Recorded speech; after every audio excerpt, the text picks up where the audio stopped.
pengajian Segoro ya di Solo dan sekarang ditempatkan di Tawangmangu. Barakallah.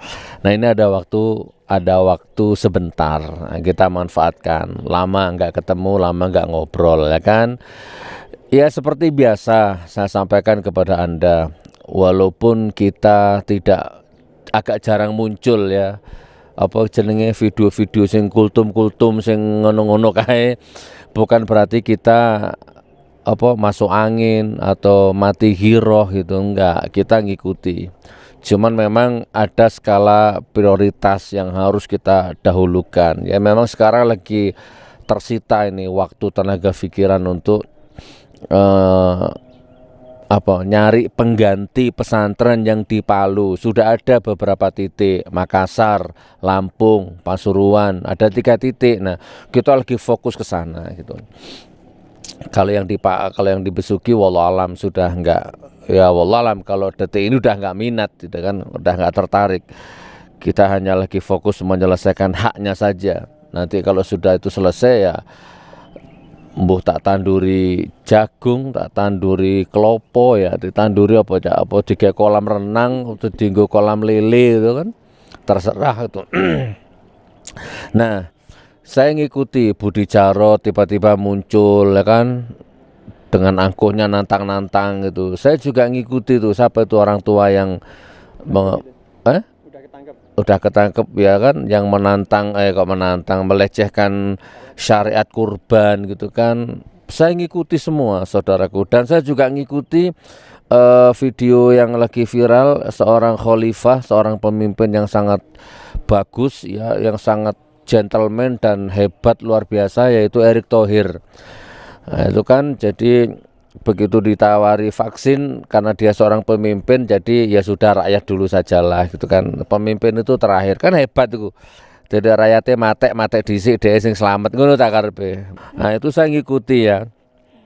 Terus kemudian ada lagi apa mana Cak sing viral-viral itu. Ah ini. Coba Cak delok Cak. Sama mari delok. Oh ya, ya guys. Eh? Ya. Terus di pura. Alaika. Nanti tak putar di YouTube ya.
Marhaban marhaban Jaddal Husaini. Di pura sambil ada yang ngeronggeng-ngeronggeng gitu kan, joget-joget gitu. Ini kira-kira Muhammadiyah ya? Atau apa sih Indonesia ke apa tuh? Muhammadiyah, NU, MTA, apa mana? Sing umum-umum wis kuwi lah ya. Tak iki kira-kira udah Muhammadiyah ya. Udah ya. Ya orang tahu. Ini kalau nggak Islam Nusantara, Nusantara Islam. Astagfirullah. Perhatikan videonya. Oke, nanti dilanjut. Yang ngeri ya. Dikira kita nih kalau Islam di Nusantara masuk, ada kata-kata D-nya, nggak sama memang. Kalau di Madinah, di Mekah itu ndak ada orang sholat pakai belangkon, pakai rompi, ya kan ndak ada. Caroto sholat nggak rompi di Mekah ya gak ono, apa meneh belangkonan, ndak ada. Apalagi pakai baju batik ora ono. Tapi apakah itu nggak boleh? Boleh. Apakah itu nggak sah? Sah. Paham saya. Islam di Nusantara nggak sama dengan Islam di Timur Tengah. Tapi kan aplikasinya kan nggak seperti itu. Aplikasinya kan ngawur, nggak sama dengan narasinya, nggak sama dengan diksinya. Itu coba marhaban ya nurul, itu kan selamat datang wahai cahaya kan gitu kan. Tapi ono sampeyan dengar ngarepe pura. Ngono iku bener, matamu bener, gak iso. Tapi ya gitu itu. Nanti kalau kita ngomong gini alah nur syariatmu sik kelas tretonge PT gitu. Ya sakarepmu. Oke, kita percepat ya. Nah, kita akan bahas ini aja lah. Kita akan bahas khilafah ya. Ini ada artikel bagus. Oke, sebelum saya bahas khilafah, ini ada catatan baru, Cak. Saya udah banyak sih sebenarnya. Sudah sering sih ngomong ini, cuman nggak apa-apa lah tak omongkan lagi kan. Nah, jadi ini, Cak, panjangnya daftar hoax yang pernah terjadi di negeri ini dan sayangnya dipercaya oleh banyaknya orang-orang tolol, dan alhamdulillah saya dan banyak kawan yang lain tidak termasuk di dalamnya. Negeri ini negeri hoax. Negeri ini negeri penipu, rezim maksudnya. Rezim ini rezim hoax, rezim penipu, gitu kan. Nah ini tak kasih contoh daftarnya. Nah tapi rezim ini sibuk menuduh orang lain hoax gitu, padahal dia sendiri pabriknya hoax. Ini hoax pertama 11.000 triliun hoax, ya kan. Yang kedua 50 juta masker hoax. Terus yang ketiga sudah beli 2 juta Afigan hoax juga. Penangguhan cicilan 1 tahun hoax. Pengangguran digaji. Mobil SMK laku 6.000 unit. Stop utang luar negeri, stop impor pangan, persulit investasi asing, buyback Indosat 10 juta lapangan pekerjaan, kabinet diisi profesional, kabinet ramping, tidak bagi-bagi jabatan, penguatan KPK, besarkan Pertamina dalam 5 tahun, cetak 3 juta lahan pertanian, buka bank tani, swasembada pangan, pertumbuhan ekonomi 8%, ekonomi meroket, dolar 10.000, tidak menaikkan BBM, tidak menaikkan TDL, tidak impor garam, tidak impor gula, listrik murah, minyak mentah turun, BBM ikut turun, anak saya tidak tertarik politik. Nah itu yang terakhir. Apa ya? Tidak apa-apa. Nah yang terakhir, anakku tidak tertarik politik. Ini kan hoax semua ini, gitu loh. Ya kan. Nah jadi rezimnya hoax, gitu kan. Maka siapapun dia, mau ulama, mau habib, mau gus, mau kiai, mau ustadz, masuk ke lingkaran rezim yang serba hoax tadi, maka dia ikut-ikutan hoax. Ulama penjilat, gus penjilat, kiai penjilat, habib penjilat, hoax. Maka tidak menutup kemungkinan makan uang subhat bahkan haram, rusak mentalnya, rusak akhlaknya, rusak akidahnya, munafik. Nah, dikritik sebenarnya nggak ngeritik kiainya, ngeritik rezimnya sebenarnya. Cuman karena kiainya sudah masuk ke rezim situ, nggak terima santri ini. Saya ini santrinya Habib wah nggak terima ngamuk-ngamuk santri ini kan gitu ya. Gitu kan? Ya kurang lebih seperti itu. Ngeri ngadepin orang-orang asobiah itu. Ngeri-ngeri lucu gitu, ngadepin orang-orang yang taklid buta itu. Salah bener apa kata kiai, naudzubillah min dalik. Ya, salah bener tuh ya apa kata Rasulullah, lebih aman, lebih terjamin. Salah bener apa kata Nabi Muhammad, itu yang bener. Salah bener yang ngikuti sebisa-bisanya sesuai makom, ngikuti Al-Quran. Salah bener kok apa kata kiai. Kiaimu gak sholat ya gak tahu, kiaimu banyak utang ya kamu gak tahu, kiaimu gak bayar utang kamu juga gak tahu, kiaimu makan riba kamu juga nggak tahu, ya kan? Kiaimu nipu jamaah kamu juga nggak tahu, kiaimu jadi dukun kamu juga nggak tahu, kiaimu nipu umat kamu juga nggak tahu, kiaimu nipu rakyat kamu juga nggak tahu. Apa kata kiai, apa kata kiai? Hidup itu ya berdaulat. Kiai bener diikuti, kalau kiai nggak bener ya nggak usah diikuti, kan gitu. Begitu beragama itu. Hidup sekali kok jadi benalu kamu itu. Aku isu-isu kok ngomel ya apa to karepe ya? Ngomel nang sapa aku iki. Oke, yang terakhir. Nih nanti saya putar-putarkan videonya. Ini ada artikel bagus. Ini masalah khilafah. Ini enggak selesai masalah khilafah ini. Tapi enggak apa-apa, kita sudah sering menjelaskan.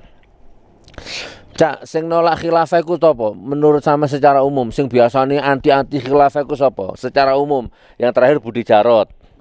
Sapa maneh? Sukmawati.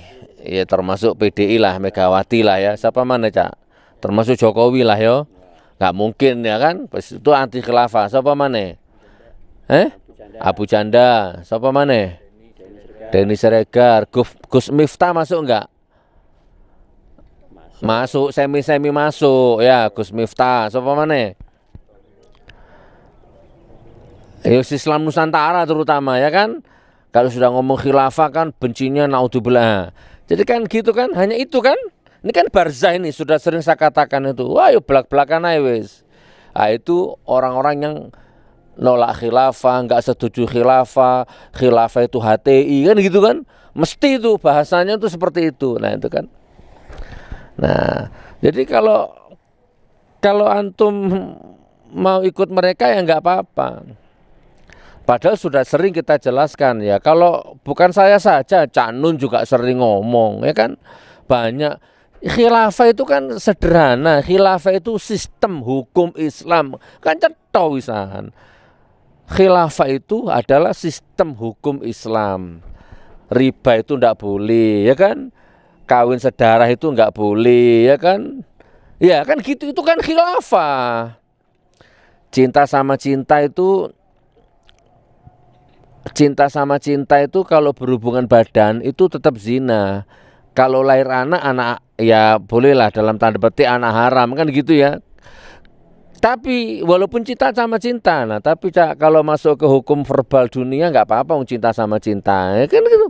Tapi kalau ke khilafah, ke syariat nggak boleh, harus diakad dulu. Itu kan khilafah teman. Ya kan? Cara jual beli bagaimana, ya kan? Mau makan doanya apa, masuk kamar mandi, keluar kamar mandi itu adabnya bagaimana? Itu kan khilafah. Ya apa sih? Wa idz qala rabbuka lil malaikati inni ja'ilun fil ardi khalifah. Khalifah, Allah ciptakan seorang khalifah. Khalifah itu manusianya, pelakunya ngono lho. Sering kan kita sampaikan, skala kecil ya bapak kepada anaknya, suami kepada istrinya, itu skala kecil. Lah Cak Roto gak cilik, telu ya bojone, gede iki berarti iki. Khilafah gede iki. Telu bojone rek keren. Nang ndi dijak bareng. Wah, hebat, kalah aku rek. Kurang siji, Cak.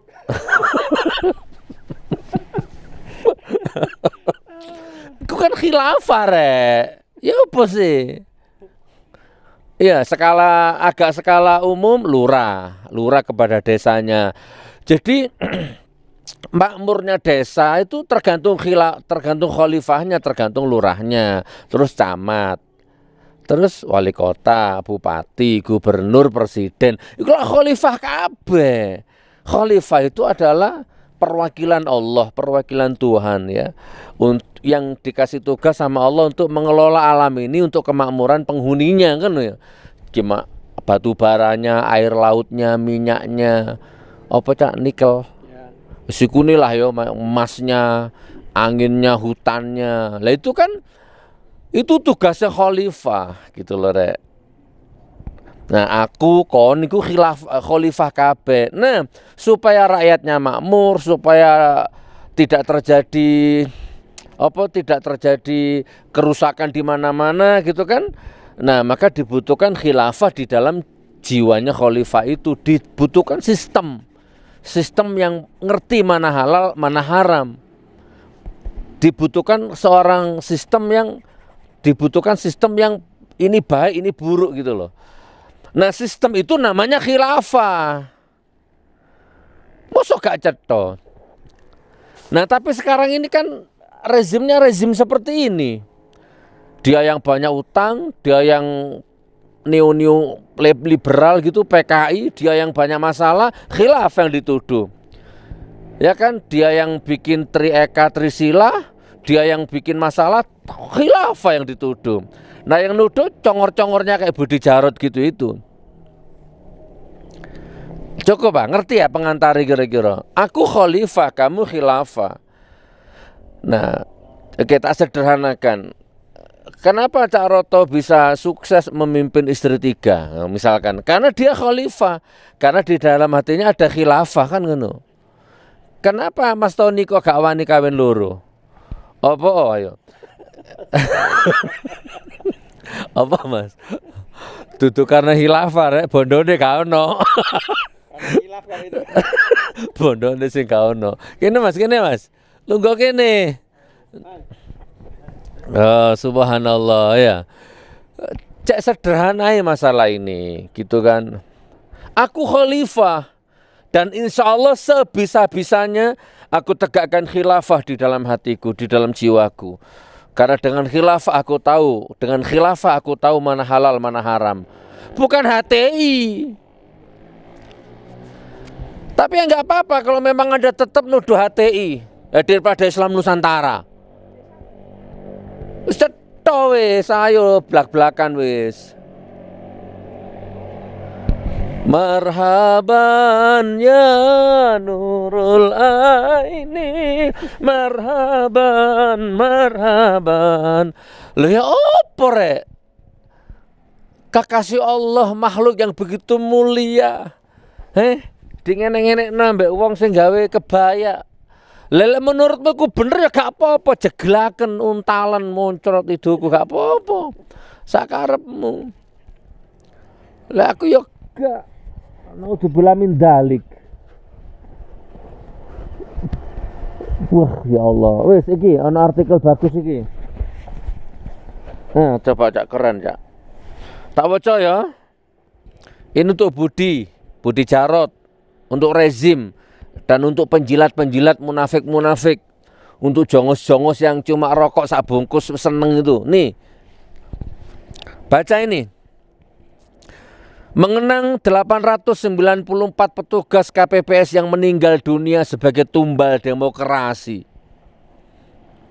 Suka nggak suka ada itu kejadiannya. Uang mate, ya gugur bukan mate, gugur ya, wafat. Ya, tapi nggak ada apa-apa, padahal itu tumbal. Nah ini, coba sebutkan. Nah, ini ada pertanyaan. Coba sebutkan, adakah satu nyawa saja meninggal karena khilafah? Ayo sebut. Ono enggak satu saja nyawa meninggal karena khilafah? Jawab. Budi Jarot, rezim, Jokowi, Erick Thohir, Gus Miftah, siapa mana? Islam Nusantara, Megawati, Sukmawati.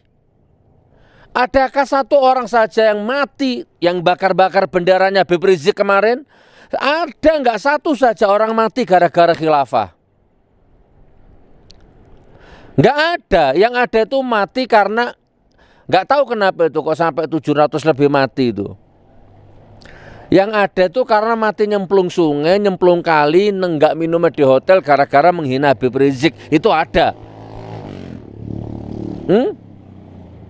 Apa mana ya? Mati kenapa? Mati diantemi brimob, oknum ya. Mati digebukin oknum brimob, mati ditembak geser mata, ada.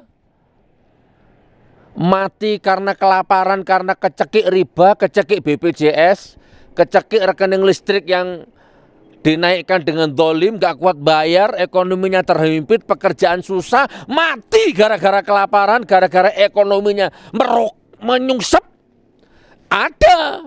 Kalau mati gara-gara khilafah nggak ada. Ceto. Sebutkan satu saja, ada nggak orang mati gara-gara khilafah? Nek mati gara-gara pemilu yang curang banyak. Kurang ceto. Bahasa gini ini sih kurang jelas. Adakah satu saja rakyat dizolimi oleh khilafah? Ayo, ada enggak? Sebutan coba, satu aja nama orang rakyat yang dizolimi oleh khilafah. Sebut, sopo? Ayo sebut, tak kayak duit 1 juta saiki. Enggak ada. Netral.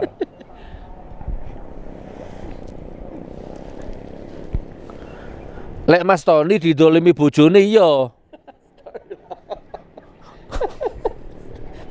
Rasa mulai yo. Iya. Adakah satu wilayah saja berpisah karena khilafah? Ayo. Tadi orang mati gara-gara khilafah, ada enggak? Enggak ada.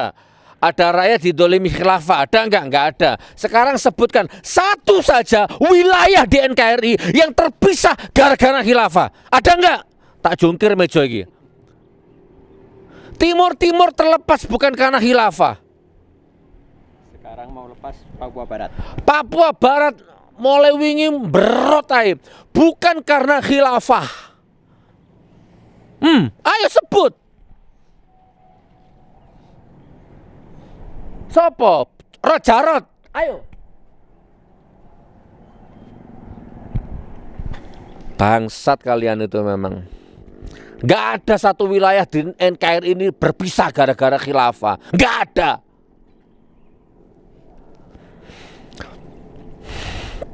Yang terakhir, adakah ekonomi hancur gara-gara khilafah? Aku takon nang awakmu ya, Budi Jarot, Megawati, Jokowi, Erick Thohir, semua itu rezim, semua dari presiden sampai lurah. Ya, sama buzzer-buzzernya itu. Saya tanya, ada nggak ekonomi hancur gara-gara khilafah? Atau pertanyaannya saya rubah, ekonomi sekarang Indonesia nyungsep, itu apa gara-gara khilafah? Jawab, matamu jawab. Jawaban. Ini ekonomi nyungsep ini gara-gara apa? Khilafah. Ayo po rakyat ojo goblok-goblok po. Iya. Kita ini digoblok-gobloki, kita ini difitnah, diadu domba kita ini. Selanjut, nggak ada rakyat mati gara-gara khilafah, nggak ada ekonomi nyungsep gara-gara khilafah, nggak ada wilayah pecah pisah dari NKRI gara-gara khilafah, nggak ada itu. Kenapa? Secara faktual khilafah belum ada. Itu, secara faktual khilafah belum ada. Jadi tidak mungkin sesuatu yang belum ada menimbulkan akibat. Yang belum ada bisa menimbulkan akibat itu nggak mungkin. Secara norma khilafah itu menjaga nyawa, nasab, harta, dan agama. Itulah sebabnya mencuri diharamkan, murtad diharamkan, membunuh diharamkan, zina juga diharamkan. Itulah khilafah. Cak ceto dulu cak padahal ya. Kan bahasa kan sederhana. Oke lah, gini aja tak sederhanakan cak. Oke lah, khilafah itu HTI kek, khilafah itu apa kek, terserah. Tapi sekarang secara faktual, rusaknya ekonomi, rusaknya bangsa, nyungsepnya ekonomi, matinya orang-orang KPPS, itu kan bukan karena khilafah. Khilafahnya belum ada. Astagfirullah. Adapun korban demokrasi, adakah itu banyak? Ya, jawabannya bukan hanya ada, tapi banyak. Bukan hanya banyak, tapi banyak sekali. Bukan hanya banyak sekali, sangat banyak sekali. Hal itu terungkap dalam acara refleksi hasil penyelenggaraan pemilu serentak 2019 dan persiapan penyelenggaraan pemilihan serentak 2020 di kantor KPU Menteng, Jakarta Pusat, Rabu 22 ya, Januari 2020. Sebelumnya tidak ada jumlah korban penyelenggaraan pemilu sesadis pemilu 2019. Angka kematian itu sangat tidak masuk akal. Ini adalah salah satu masalah dari banyaknya masalah yang ditimbulkan oleh demokrasi, bukan khilafah. Apalagi, jika kita ingin simpulkan, pasti kita bersepakat bahwa 894 nyaris 900 lebih dahsyat dari bom Bali ya. Petugas KPPS yang mati meninggal dunia itu adalah tumbal demokrasi, bukan tumbal khilafah. Tumbal demokrasi, bukan tumbal khilafah. Dalam kontestasi saja korban demokrasi sudah sangat menakutkan. Setelah memimpin, demokrasi lebih menyeramkan. Saking menyeramkan, Profesor Dim Syamsuddin menyebut bangsa ini ibarat kepala besar Indonesia yang oleng, kapal besar Indonesia yang oleng dan hampir karam. Karenanya beliau menyerukan gerakan untuk menyelamatkan kiblat bangsa yang telah melenceng jauh. Problem yang diungkap Profesor Dim Syamsuddin itu soal jutaan mulut yang butuh makan, jutaan keluarga yang menderita karena kepala keluarga terpaksa berhenti bekerja, ya kan? Harus berada di rumah, di PHK, jutaan anak-anak bangsa generasi masa depan yang tidak dapat belajar secara normal juga harus diselamatkan. Sehingga soal praktek korupsi, kolusi, nepotisme yang masih merajalela, bahkan lingkaran terdekat oleh kekuasaan itu sendiri, itu semua akibat negeri ini menerapkan sistem politik demokrasi, bukan khilafah. Dalam Islam, jangankan 894 nyawa, satu nyawa saja seorang muslim dibunuh, itu sama saja membunuh nyawa seluruh dunia. Ya, di hadapan Allah ketimbang seorang muslim di hadapan Allah lebih dahsyat ketimbang hancurnya dunia dan isinya. Nyawa itu melayang bukan karena jihad fisabilillah, tapi menjadi tumbal demokrasi. Sudah saatnya umat Islam menjauhi demokrasi dan fokus berjuang dengan dakwah sebagaimana dicontohkan Rasulullah SAW. Umat Islam wajib disadarkan bahwa demokrasi adalah ancaman sementara, khilafah adalah harapan. Kan sudah terbukti teman. Oke, biar gak panjang-panjang. Jadi berhentilah menyalahkan khilafah. Khilafah adalah ajaran Islam.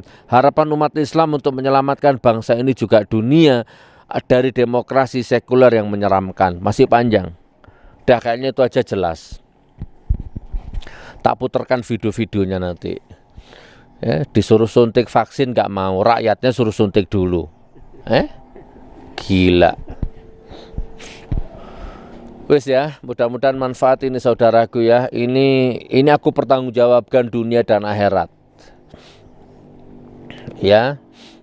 Ya, makanya kalau Rocky Gerung makomnya kan kecerdasan intelektualnya kan gitu ya. Siapa lagi kan semua punya makom. Ya makomku mubahala, kau no mana wisan. Muiku punya aku. Kan gitu kan. Ya ayo di Istiqlal sana kumpulkan semua rezim-rezimnya itu, ayo. Sumpah pocong sak keluarga-keluarganya semua, ayo. Masih isan. Ya kan kalau Cak Nun makomnya begitu, Rocky Gerung begitu, siapa? Dokter Ninggolang siapa? Itu kan keren-keren itu, Rafli Harun macam-macam itu ya. Saudaraku, mudah-mudahan secangkir kopi pagi yang pahit ini bisa menyegarkan atau merefleksi atau merelaksasi alam pikiran kita semua. Mudah-mudahan bagaimanapun juga Indonesia ini ya gimana ya kita hidup di sini, kita lahir di sini ya ya sampai nyawa lepas pun ya tidak boleh putus harapan. Mudah-mudahan tetap semoga kelak endingnya husnul khotimah. Amin amin ya rabbal alamin. Salam khalifah, salam khilafah. Wabillahi taufiq wal hidayah wa ridha wal inayah. Wassalamualaikum warahmatullahi wabarakatuh. Waalaikumsalam.